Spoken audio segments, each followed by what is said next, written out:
Mes bien-aimés dans le Seigneur, soyez bénis au nom de notre Seigneur Yeshua HaMashiach, celui que bon nombre de frères chrétiens appellent Jésus-Christ, qui est mort sur la croix pour nos péchés. Par lui, nous recevons la rémission, la rédemption de toutes nos fautes.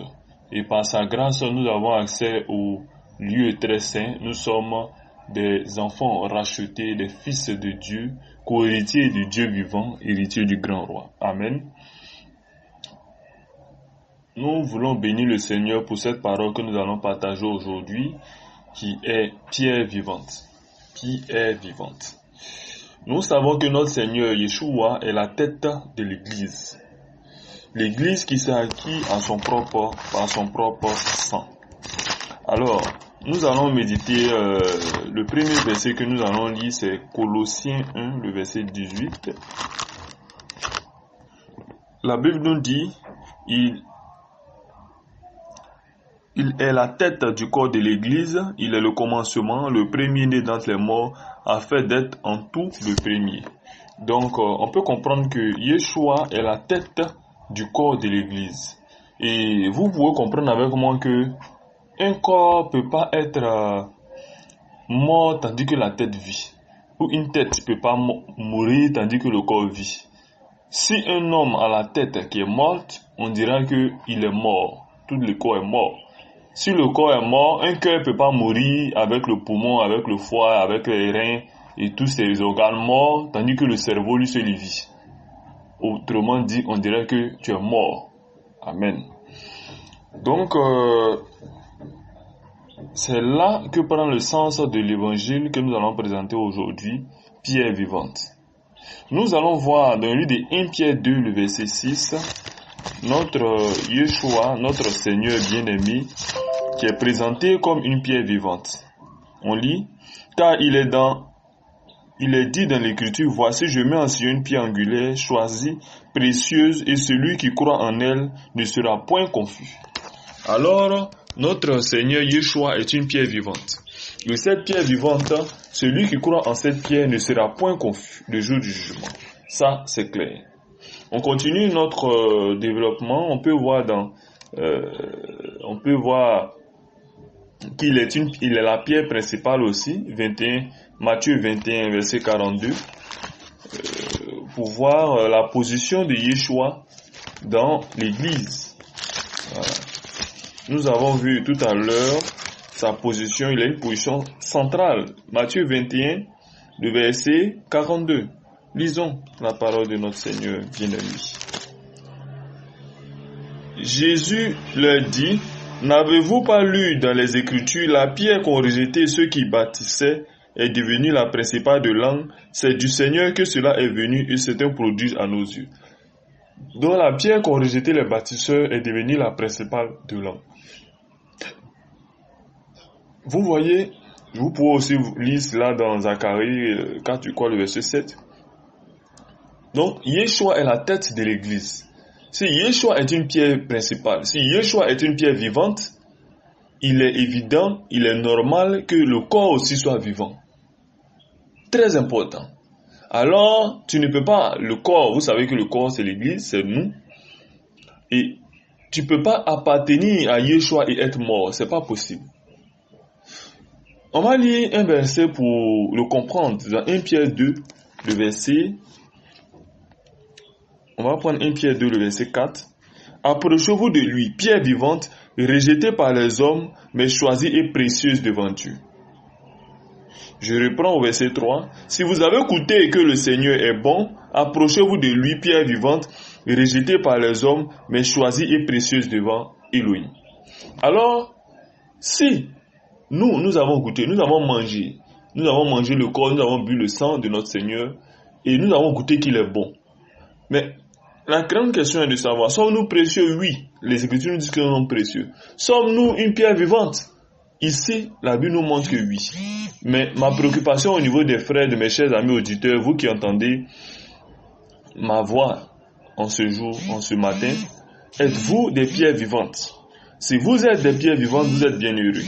Aujourd'hui, beaucoup cherchent à construire des églises. On construit des églises à partir des briques, à partir des marbres, à partir du ciment, du fer et toutes ces choses, du sable.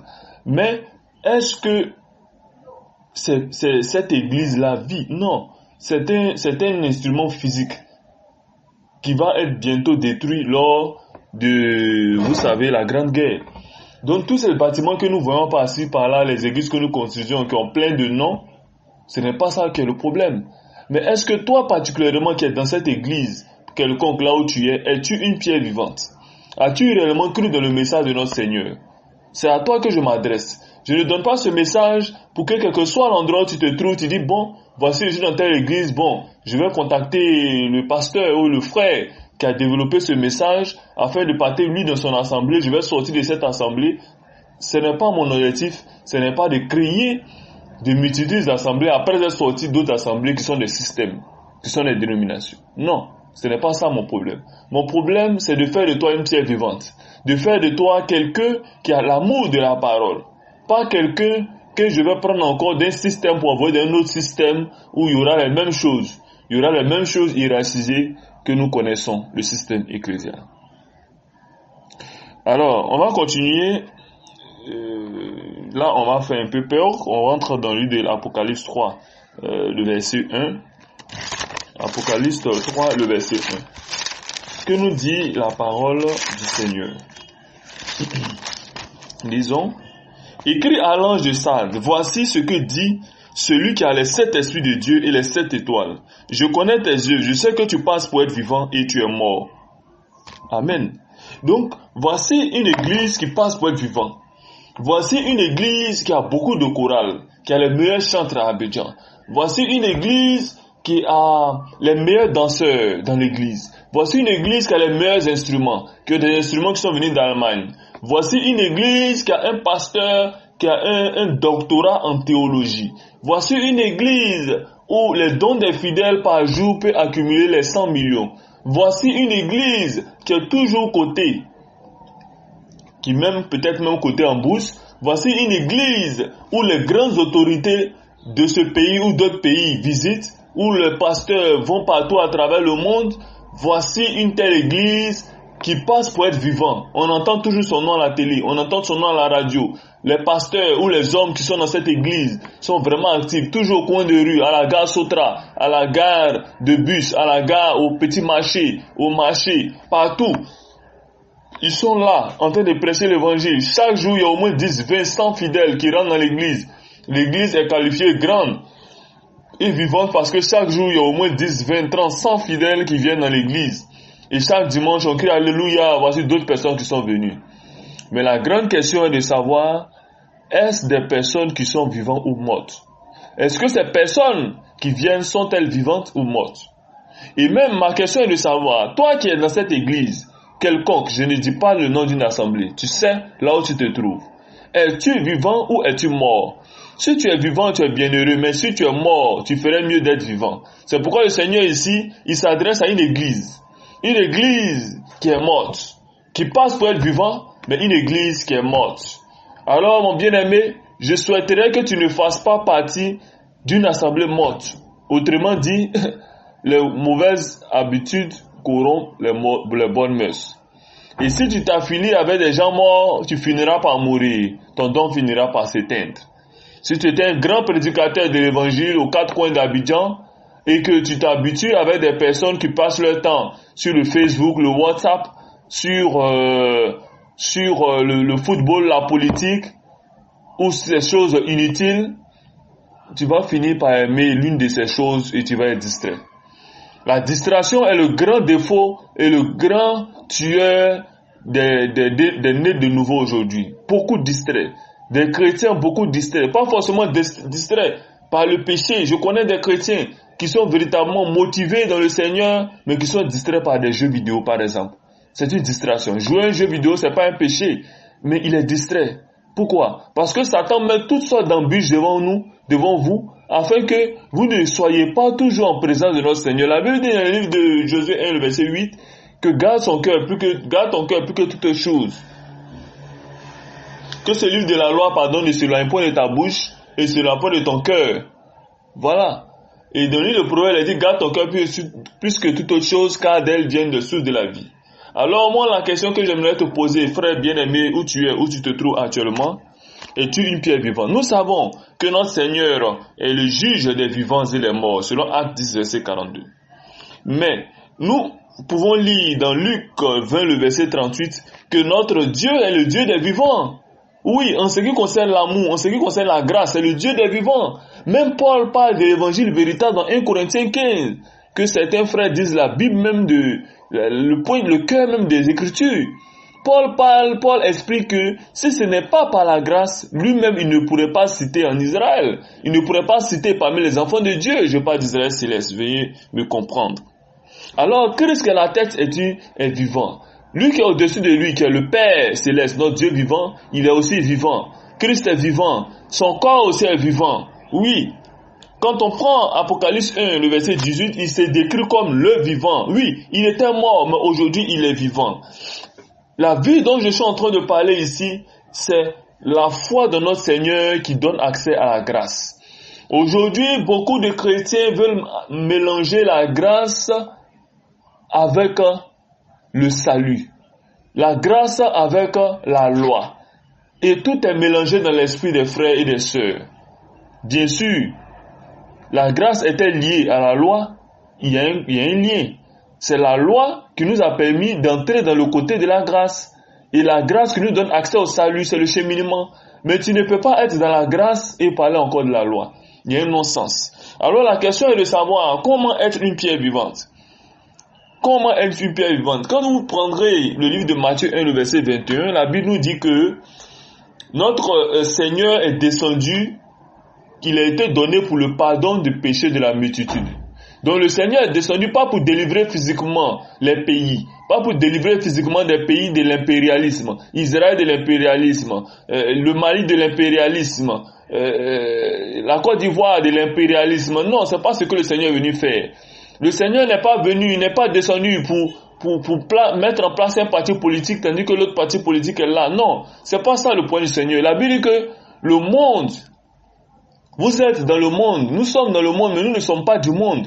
Les affaires de ce monde appartiennent à ceux qui sont dans ce monde. Ils veulent acquérir la terre, ils veulent acquérir les biens, amasser bien sur bien, amasser richesse sur richesse. Mais nous, notre richesse est cassée dans les lieux célestes avec notre Père. Alors, mes frères, mes sœurs bien-aimés, comment nous avons obtenu la grâce? Comment nous avons obtenu la grâce? On va continuer tout à l'heure après ce petit générique. Et par la grâce de notre Seigneur, on sera encore plus éclairé.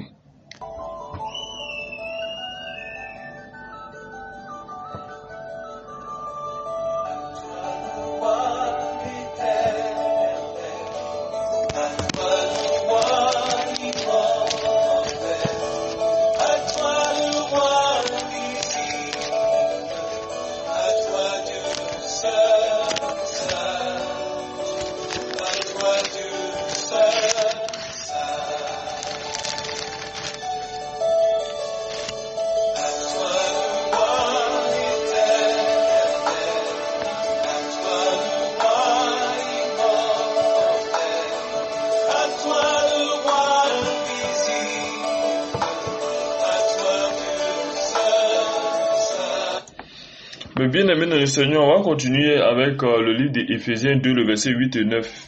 La Bible dit que c'est par la grâce que vous êtes sauvés par le moyen de la foi. Et ce ne vient pas de vous, c'est le don de Dieu. Ce n'est point par les œuvres afin que personne ne se glorifie. Je reprends. C'est par la grâce que vous êtes sauvés par le moyen de la foi. Et cela ne vient pas de vous, c'est le don de Dieu. Ce n'est point par les œuvres afin que personne ne se glorifie. Amen. Alors, mes frères et sœurs bien-aimés, vous pouvez comprendre que la Bible, que c'est un don de Dieu. La grâce qui nous donne accès au salut est un don de Dieu. Et cela même ne vient pas de nous. La Bible dit encore que c'est Dieu qui crée en nous le vouloir et le faire. Vous voyez que le salut lui appartient totalement. Et la Bible dit encore que si le Père ne t'attire, tu ne peux venir au Fils. Pour montrer que cette grâce-là, elle est vraiment merveilleuse. Et la Bible dit que grâce pour grâce, nous avons reçu le salut. Grâce pour grâce, pas grâce pour la loi, ou bien loi pour la grâce, non, grâce pour grâce. Aujourd'hui, quel est l'évangile qui est prêché dans nos communautés, différentes communautés que nous connaissons. L'évangile qui est prêché, c'est quel évangile? Venez dans Jésus pour avoir le mariage, pour avoir la santé, pour avoir tous ces biens. Prenons même de notre côté. D'autres diraient même que notre salut, pour ne pas le perdre, on ne doit pas porter des talons, on ne doit pas porter de guines, on ne doit pas porter de rouge à lèvres, on ne doit pas mettre de bijoux, on doit mettre forcément un foulard, on doit des lois sur des lois. Je ne dis pas que tout ce que ces frères développent est mauvais, non, mais les frères négligent la puissance de l'Esprit de Dieu. Parce que si tu comprends que c'est par la grâce que tu es sauvé, et que c'est par son esprit que tu peux marcher dans ce monde, alors tu peux comprendre que le frère qui a encore des difficultés, comme Paul peut le dire dans son épître, que celui qui est fort soutient celui qui est faible. Alors c'est par amour que toutes ces choses se passent. J'ai été dans des communautés où malheureusement, c'était pas l'amour qui était présenté, mais c'était la loi. C'était la loi. Toujours en train de fustiger, en train de bombarder, en train de critiquer, en train d'exposer, en train de juger. Tel frère a fait ceci, telle sœur a fait cela. On ne pouvait même pas. C'est ce que mon frère Viola appelle le grand serpent du légalisme. C'est un légalisme où personne ne peut vivre.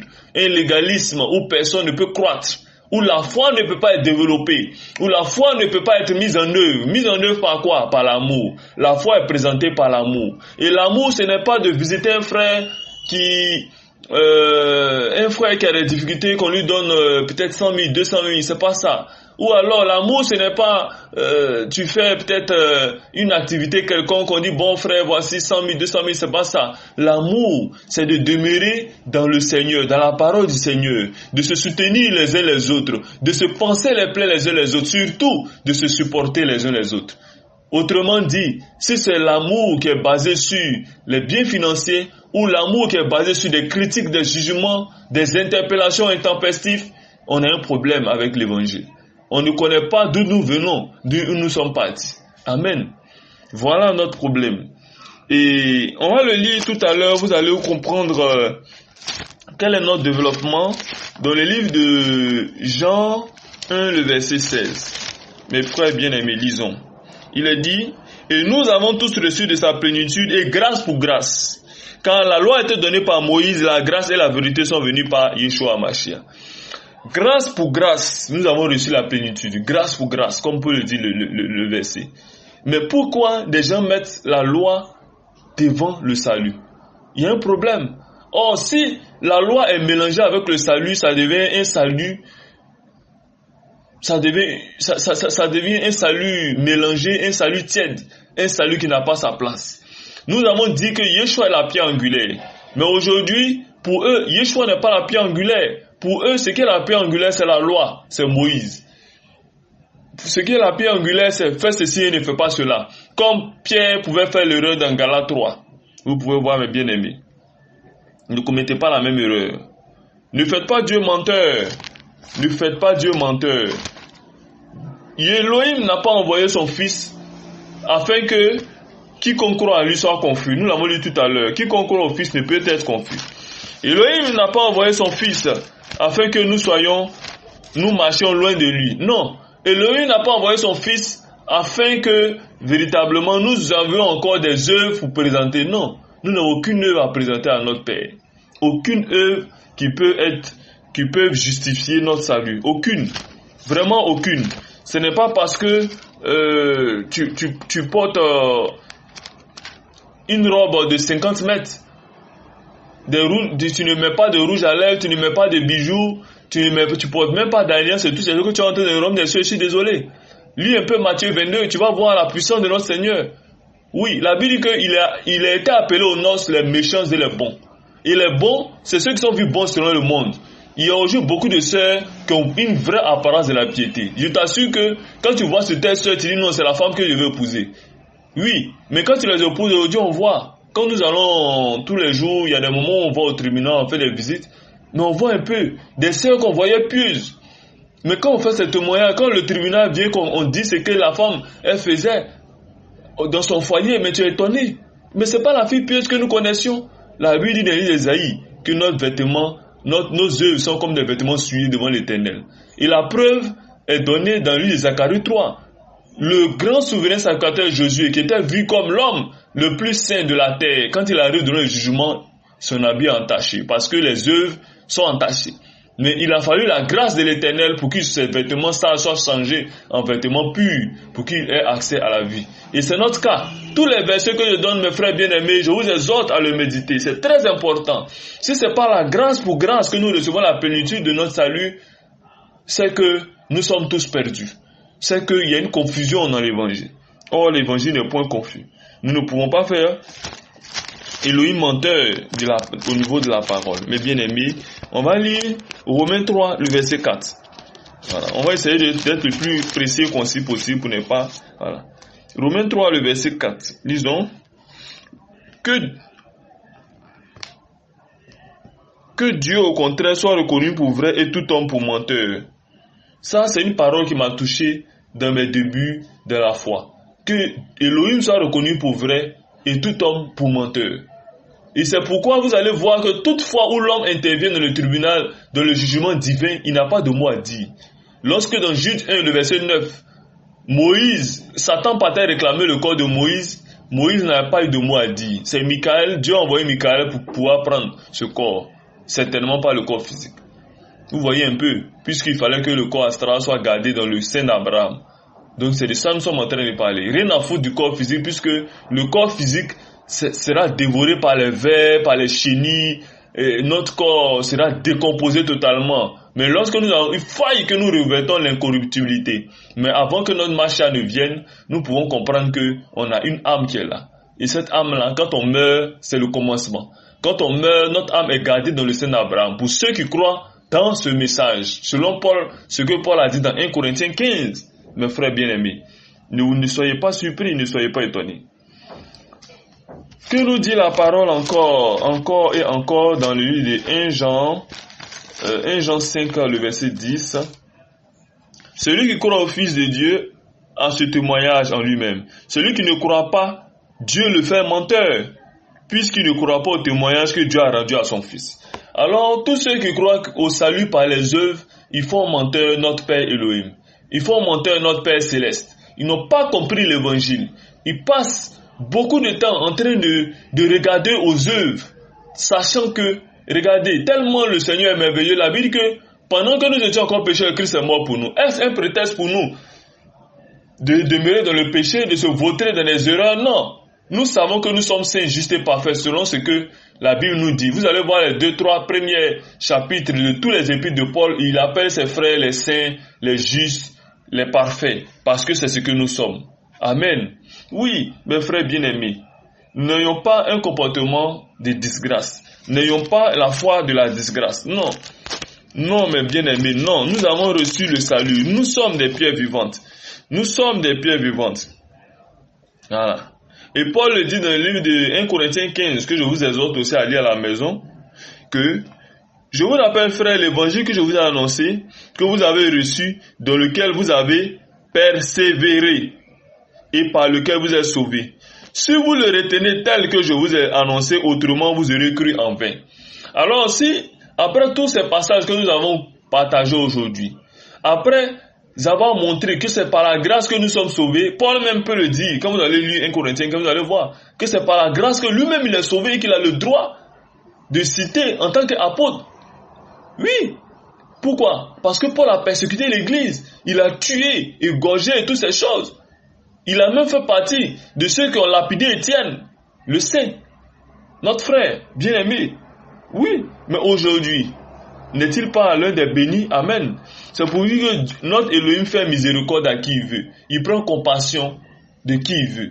Mes frères, mes sœurs bien-aimés, ce message que je veux partager ce soir n'est pas un message pour vous faire sortir d'une quelconque dénomination, pour vous envoyer dans une autre dénomination. Aujourd'hui, vous allez vous rendre compte, pour ceux vraiment qui ont l'Esprit de Dieu, que vous n'arrivez pas à rester tranquille dans une assemblée quelconque. Les dénominations, quand vous partez d'une dénomination, vous voyez qu'il y a quelque chose qui ne va pas, vous sortez. Vous quittez dans telle dénomination, vous voyez qu'il y a quelque chose qui ne va pas, vous sortez. Pourquoi? C'est pas parce que vous êtes anormal, mais justement, c'est parce que vous êtes normal spirituellement. Parce que la Bible dit que quoi? les renards des terriers, comme pourrait le dire le Seigneur, mais le Fils de l'homme n'a pas d'endroit où mettre sa tête.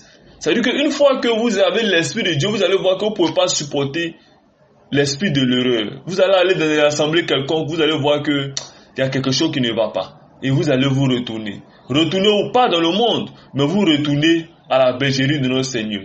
Et je vous exhorte, frère, là où 2 ou 3 sont réunis, le Seigneur est avec vous. Si vous êtes caché quelque part dans votre maison, et que vous mettez la parole avec votre fils, avec votre épouse, avec votre servant, votre boy, vous êtes bien heureux parce que le Seigneur est avec vous. Vous recevez en ce moment le roi de gloire, le roi des rois, le vivant, le ressuscité, celui qui nous a donné la vie. Vous le recevez et soyez les bienheureux de le recevoir au lieu de recevoir des mangeocrates qui vont se mettre dans votre salon pour vous demander toujours des transports exacerbants, de vous préparer des tonnes de nourriture, qui vont mettre des fardeaux pesants sur votre dos.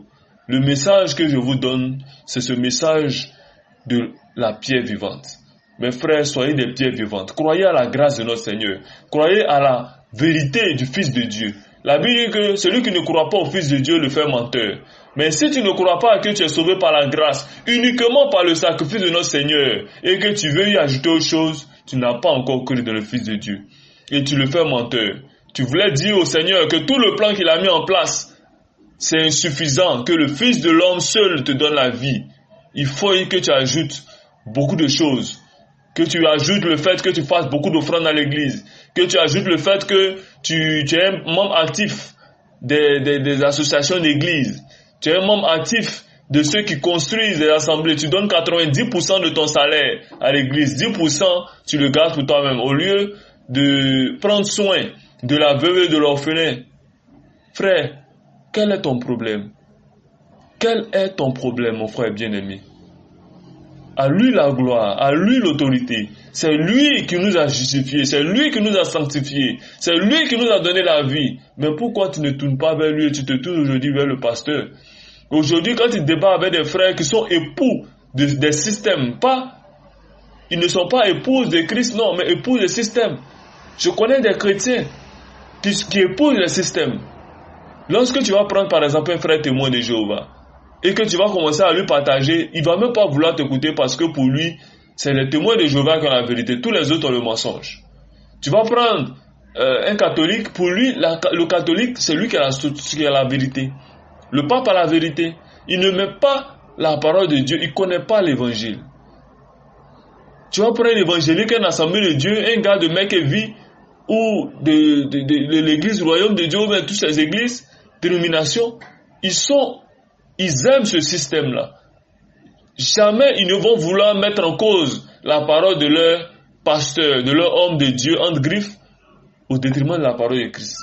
Eux, pourtant, c'est la parole de Christ qu'ils devaient mettre en valeur. Mais ils ne mettront pas cette parole en valeur.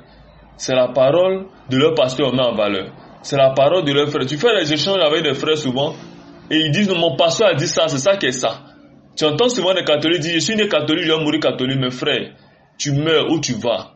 Mon message ce matin, c'est pour te donner l'évangile, afin que tu sois une pierre vivante, quel que soit l'endroit où tu te trouves.